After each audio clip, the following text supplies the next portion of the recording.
Thank you, chairpersons, for such kind words. I hope I'm audible and visible. And I Perfect. really agree with you. This could have been a debate session between myself and my dear friend Dr. Reddy. We know each other only too well, and this could have been a very good debate session. Yes, I And think I'm so, pretty Sujoy. sure. Yeah. Thank you, Sanjay. Yeah, it could have been a Sujoy versus Sanjay debate. But anyway, as Banshi and others have put me down in this sort of a scenario, I'm finding a difficult game trying to save the older oral agents. And to be very honest, I really don't know where I should start from after this such a wonderful talk from Sanjay. So this is my conflict of interest. And we all know, just like a tsunami, the SGLT2 inhibitors and the GLP-1 receptor analogs have actually been capturing the show. This is a 2020 AAC-AC guideline.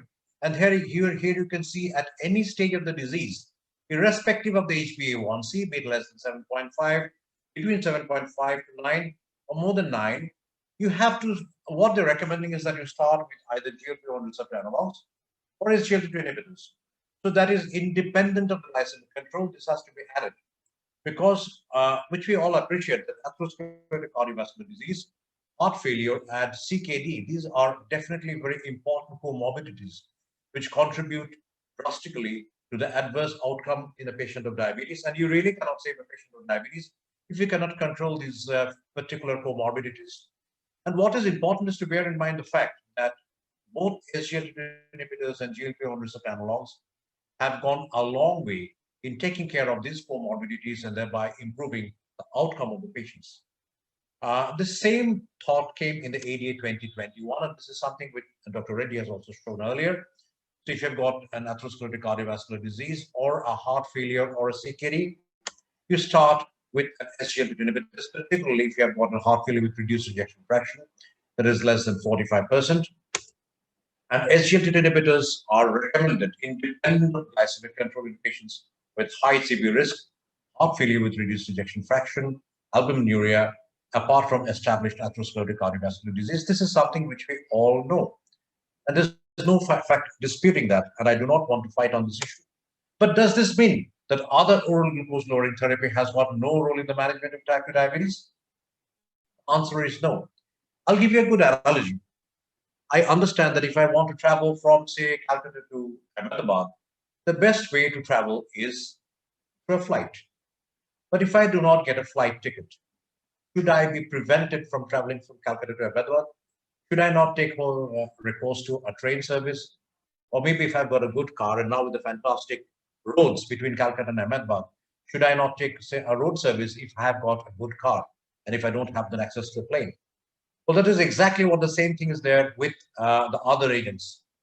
Answer is not no, because apart from the additional cardiovascular and renal benefits that you get with SGLT2 inhibitors or the GLP-1 receptor analogs, we should not forget the fact that as diabetologists or endocrinologists, when we're dealing with a patient of diabetes, the reason primarily why the patient comes to us is to get the glucose under control.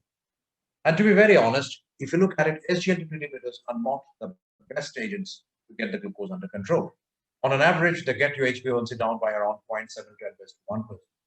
Whereas there are other good agents, including the DPP4 inhibitors, which give rise to a similar sort of an HbA1c reduction, but without some of the adverse effects that you get with the SGLT2 inhibitors. As Dr. Reddy rightly mentioned, there's no drug which you can apply for each and every patient. But at the same time, you should not factor that there are certain very glorious, I should say, inconsistencies, or I should say, contraindications of the use of SGLT2 inhibitors. So whenever we are choosing a second OAD after metformin, these are the 6 agents that I should give the maximum weight. First of all is efficacy. Secondly is the durability. Thirdly is the mechanism of action, which means that whether this class addresses the core pathophysiologies of type 2 diabetes. And the last 3 are very, very important. Is the class indicated for a broad range of patients?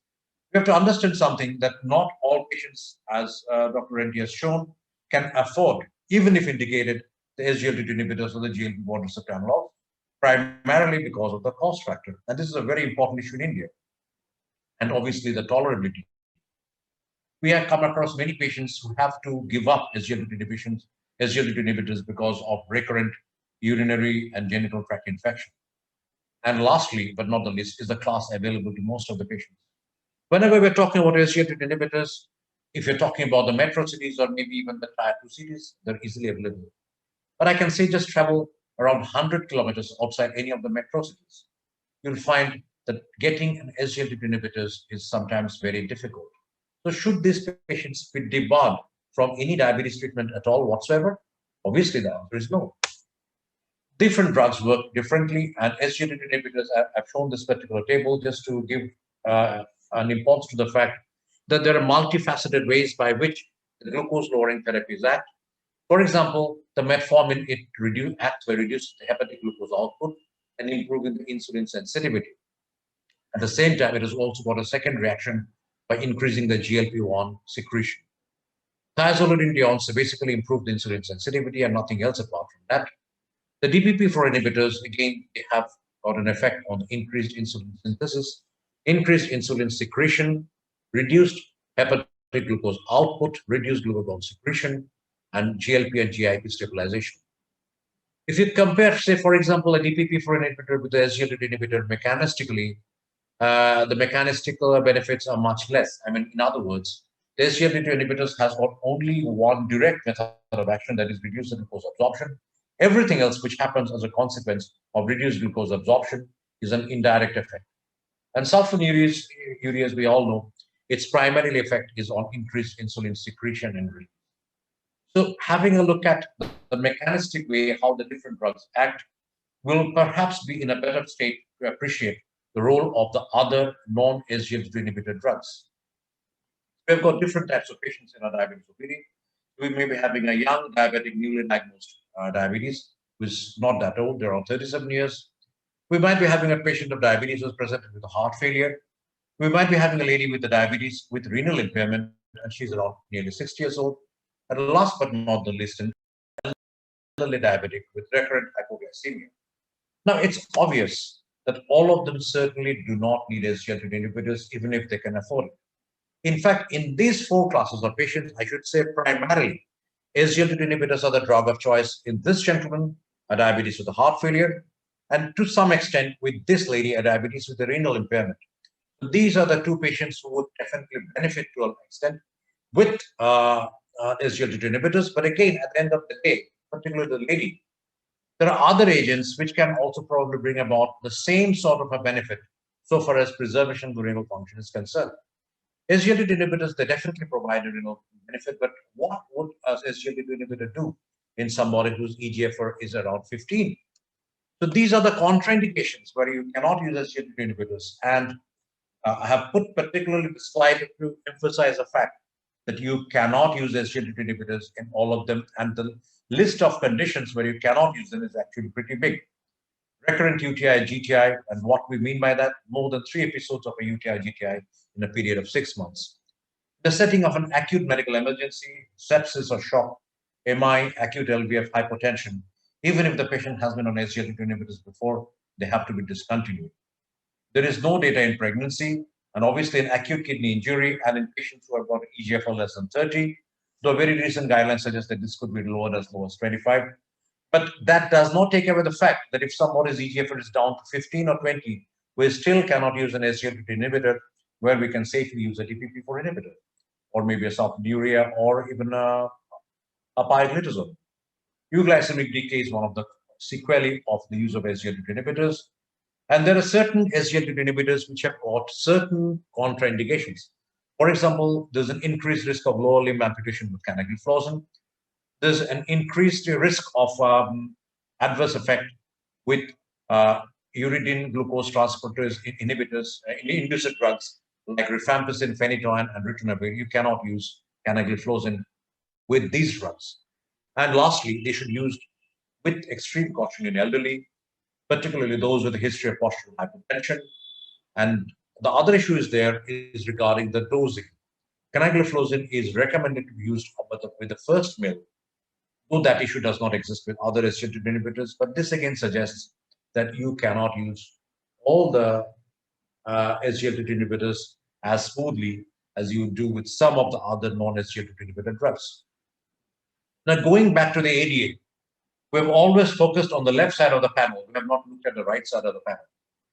If the patient does not have any significant cardiovascular comorbidity, we can certainly think about the other drugs. And if you look at it again in full details, at least three classes of oral drugs, we can use them quite efficiently. And these are the DPP-4 inhibitors, the thiazolidinediones, and the sulphonylureas. And particularly where a cost is a major issue, sulphonylureas and thiazolidinediones are recommended by the ADA even in 2021. If the cost is a major issue, then they should be the second add-on drug after metformin.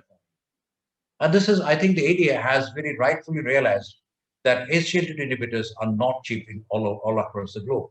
And there are many people who basically live from hand to mouth, find it difficult to afford an SGLT2 inhibitor. So one of the important treatment issues regarding the treatment of diabetes is the simplicity issue of 3E. And what are these 3Es? They should be efficient and effective for the patient, easy to understand for the doctor, and error-free for both. In other words, you should be able to prescribe a medicine which will be convenient to both the patient and the doctor, and there will not be much hiccups with the use of that particular medicine.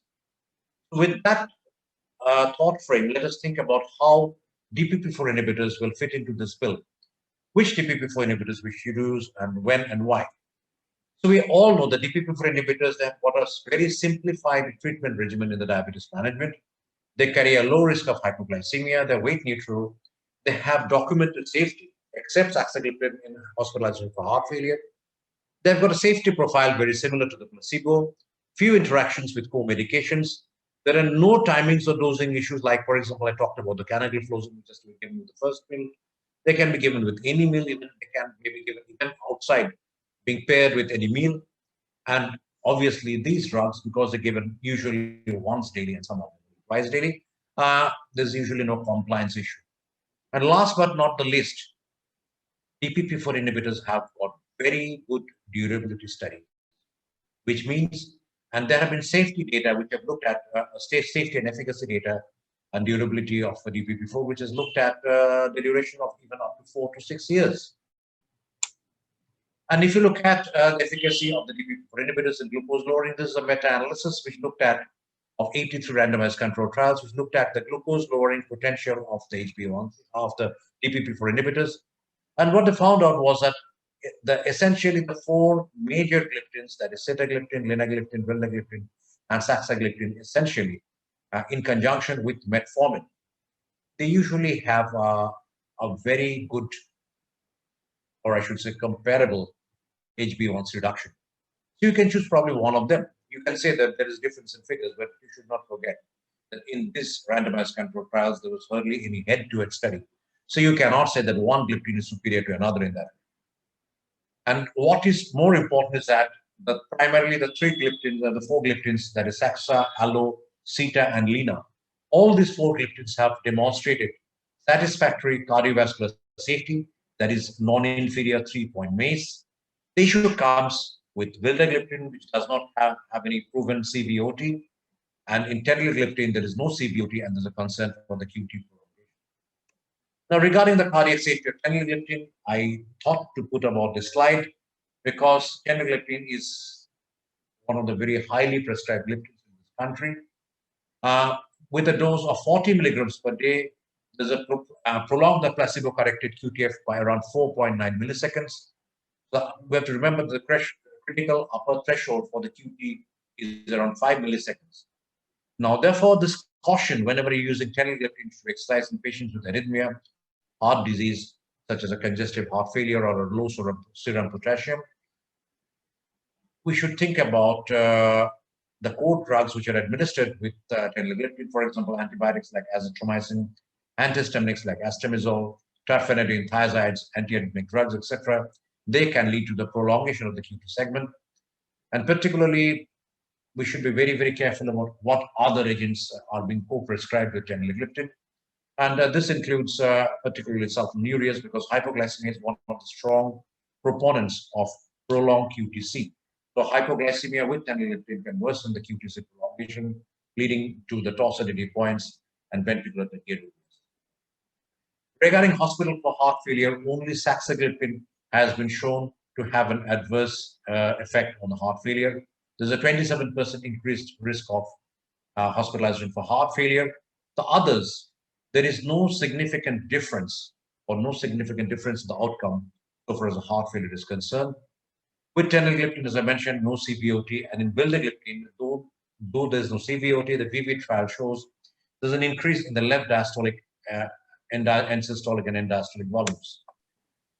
Regarding the use in CKD, we can see that DPP-4 inhibitors can be prescribed in any stage of the CKD. And apart from Saxagliptin, Sita, Vilda, Lina, all these three can be prescribed at any level of CKD, including end-stage renal disease and dialysis.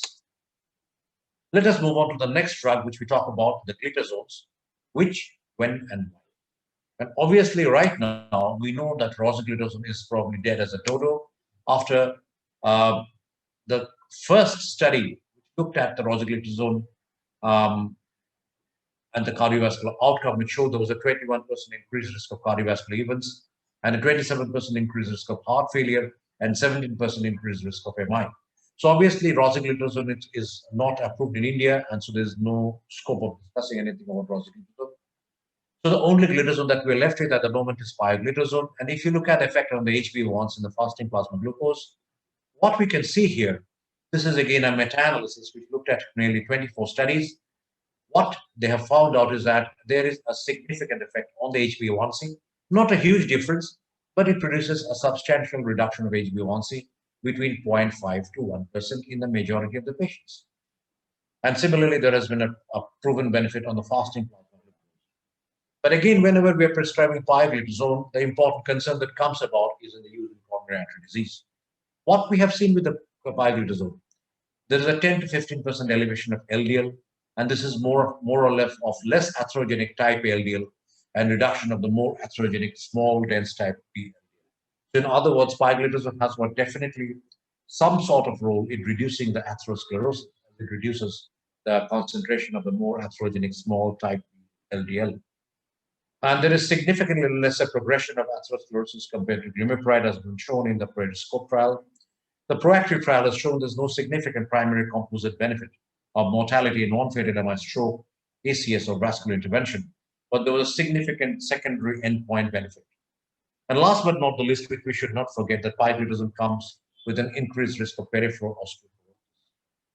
But what has been seen, and this has been one of the benefits of pioglitazone, this is again a meta-analysis which came about around 4 years ago, which looked at 3 studies, IRIS, J-Spirit, and Proactive, and they found out, on the whole, with a pioglitazone, there was a 32% risk reduction of stroke, and it has been propounded that pioglitazone may reduce the risk of recurrent stroke and major vascular events in ischemic stroke and TIA in patients with insulin resistance, even with pre-diabetes and type 2 diabetes.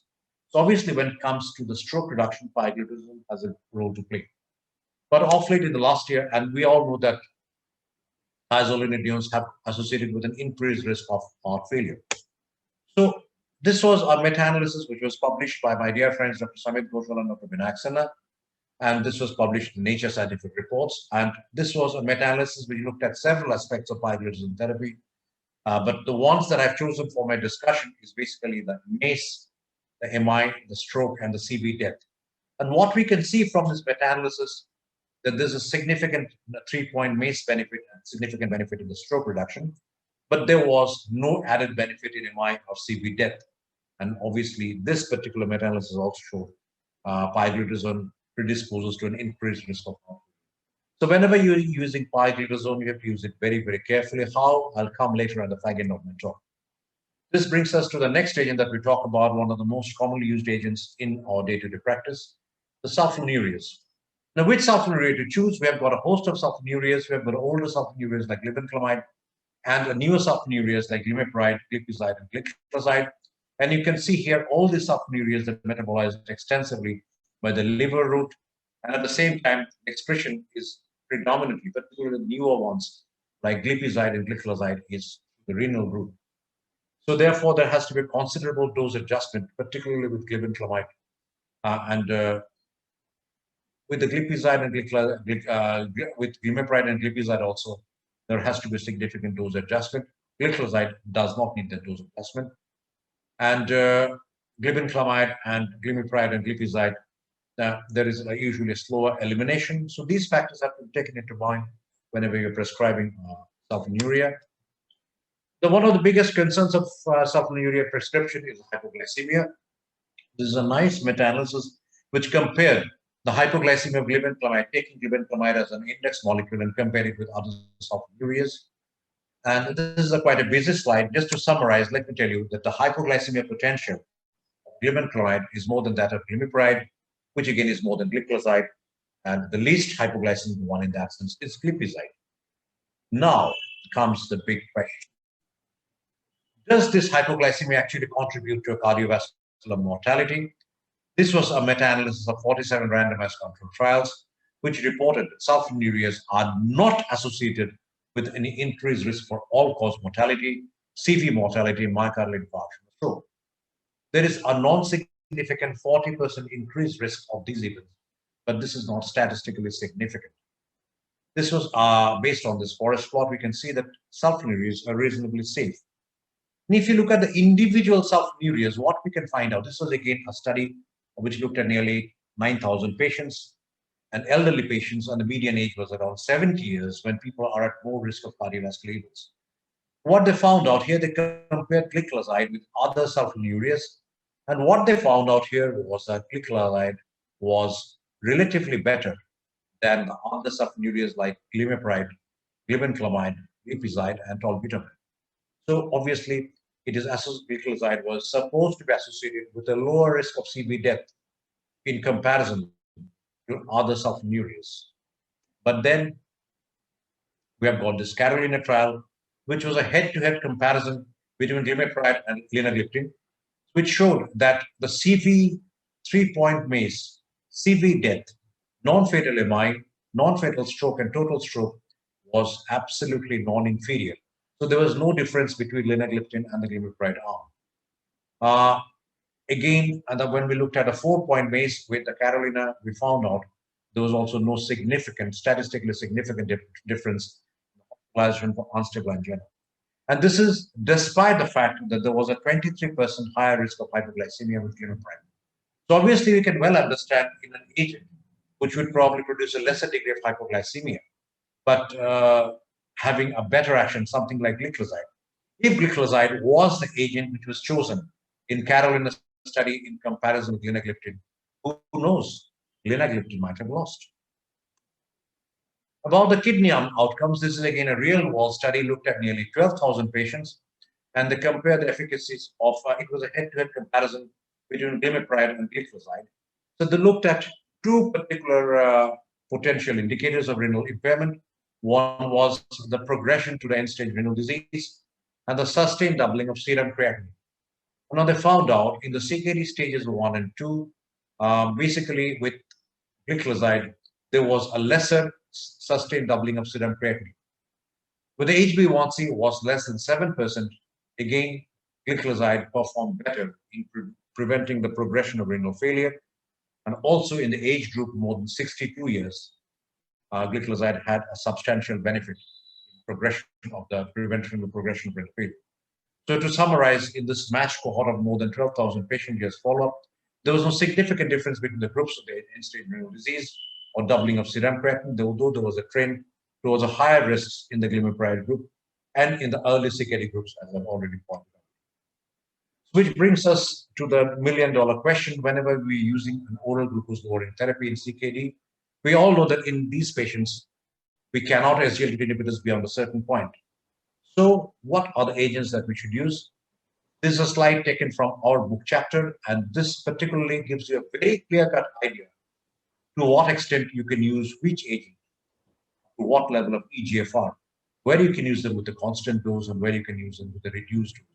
Then you can see here the gliptins, Sita and Vilda, they can, and also Lina, they can be used either with a reduced dose or with an intact dose up till the stage of hemodialysis, something which we cannot say about a dapagliflozin or empagliflozin. Now, the other important groups, and which is again a very problematic group, is the oral glucose-lowering therapy in the elderly. You can see here in this proposed algorithm, this was basically a joint British Societies of Geriatrics and the Joint British Society for Diabetes. which came up with this beautiful guideline. And I feel, still date, this is one of the best guidelines to deal with elderly people, particularly those above the age of 75 years. So you start with metformin and then subsequently move on to the metformin and DPP-4 inhibitor therapy. And if that doesn't work, you can add something like a sulphonylureas, like a low-risk sulphonylureas like a Gliclazide or Gliclazide, or you can use a GLP-1 agonist. But you see, nowhere they're mentioned about the SGLT2 inhibitors. Now you can debate that this was a pre-SGLT2 inhibitor guideline. What about SGLT2 inhibitors in elderly? This is a Japanese study which was published in 2018. And the conclusion of the study was that in older Japanese patients with diabetes, treatment with SGLT2 inhibitors for 6 months resulted in a favorable hypoglycemic effect, while no sign of dehydration was observed. Now, this is very important. We all know that as you grow old, your hypothalamus doesn't perform that well. So obviously, your thirst sensation can go down. So whenever you're using an SGLT2 inhibitor in an elderly or the super elderly, somebody whose age is more than 85 years, you run a high risk of leading this patient to a degree of significant dehydration. Because one of the ways by which we prevent dehydration in our own system is by feeling thirsty. And if that thirst sensation is gone, there's no way you can be protected against dehydration because of the SGLT2 inhibitors. So the final take-home messages about the role of the non-SGLT2 drugs in the SGLT2 era, what can we see here? If we talk about the DPP-4 inhibitors, which, when, and why, so far as the glucose lowering is concerned, there's minimal difference between Sita, Lina, Vilda, and Saxa. It can be given in any stage of the disease. Minimal drug interactions. CV safety, that is 3-point MACE, and non-inferiority has been demonstrated with Sita, Lina, Saxa, and Alo. Saxa and Alo to be avoided in patients with the risk of high heart failure. And Vilda and Teneligliptin, there have been some areas of concern which I've discussed already. Usually, these 4 gliptins are very safe in the elderly. They all can be used in CKD, Sita and Vilda with dose modification, and Lina without the dose modification. Saxa to be avoided in patients on hemodialysis. But one of the cons of the DPP-4 inhibitors is costly, almost as costly as the SGLT2 inhibitors. So this becomes one of the factors. But again, nowadays you have got cheaper varieties which are much cheaper than the SGLT2 inhibitors. Pioglitazone, obviously there's no which here, it's when and why. It's got an effective glucose lowering and a good durability action. It can be given early and late in the disease. It's beneficial in lowering the atherogenic LDL. It has got some helpful in CV outcome benefits in the 3-point MACE and stroke, but no benefit in reduction of MI or CV benefit. But you have to remember, when you're giving glitazone, it is primarily for reducing the insulin resistance and reducing the glucose, and not to have those additional benefits at the same time. We should not forget about the risk of heart failure and peripheral osteoporosis, and they're preferably used as a third add-on drug without documented, in patients who do not have any documented cardiorenal comorbidity. If the patient is otherwise safe, doesn't have any history of heart failure, doesn't have any significant renal comorbidity. Having said that, there have been studies which I did not go into for the paucity of time that pioglitazone can have a substantial benefit in preventing the worsening of the albuminuria. It is safe in CKD in the absence of fluid retention, and that is very important. Regarding the sulphonylureas, which, when, and why, again, even in the SGLT2 era, it remains a good drug to initiate treatment in newly diagnosed type 2 diabetes because it has got a rapid duration of action. It brings down the HbA1c pretty fast. We have seen with sulphonylureas, they can bring down HbA1c by as much as 2%, which none of the other agents can do. And the durability, however, is lesser than that of the other two. That is, it is less than the DPP-4 and the pioglitazone. There's an increased risk of hypoglycemia. It is lesser with the newer sulphonylureas like Gliclazide and Gliclazide. All sulphonylureas are primarily excreted renally, so there needs a substantial dose reduction in the CKD.